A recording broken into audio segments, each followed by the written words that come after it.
Tamil cinema நேயர்களுக்கு அன்பு வணக்கம். வெல்கம் டு எம்பி திரை. இந்த ஷோவில் கடல் அப்படிங்கிற தமிழ் திரைப்படத்தினுடைய ரிவ்யூ தான் நம்ம பார்க்க போகிறோம்.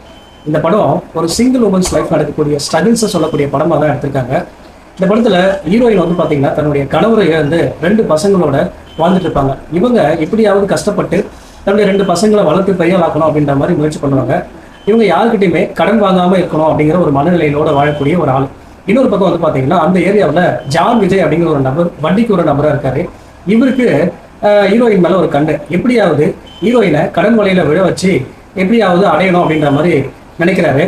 அதுக்கு இவர் என்ன மாதிரி விஷயங்கள் பண்ணுறாரு, ஹீரோயின் கடன் வலையில விழுந்தாங்களா இல்லையா, அண்ட் டுவர்ட்ஸ் எண்ட் என்ன ஆச்சு அப்படின்னு சொல்லி பல விஷயங்களை சொல்லக்கூடிய படம் தான் இந்த கடல்.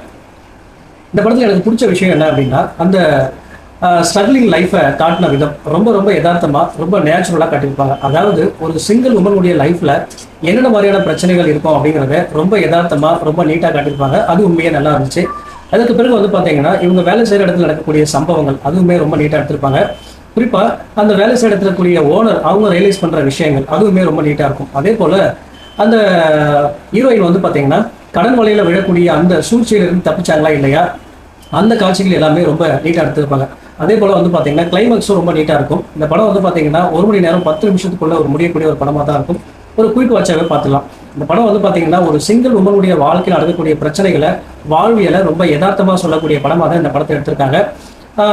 ஒன் டைம் வாட்சபிள் அப்படின்னு தான் சொல்லுவேன். இந்த படத்தில் எனக்கு பிரச்சனையாகப்பட்ட விஷயங்கள் என்ன அப்படின்னு சொன்னால், அந்த கான்ஃபிளிக்ஸை சொன்ன விஷயம் இன்னும் கொஞ்சம் பெட்டராக சொல்லியிருக்கலாம். அப்படி சொல்லியிருந்தாங்க அப்படின்னா இந்த படத்தினுடைய தாக்கம் இன்னும் கொஞ்சம் பெருசாக இருந்திருக்கும்.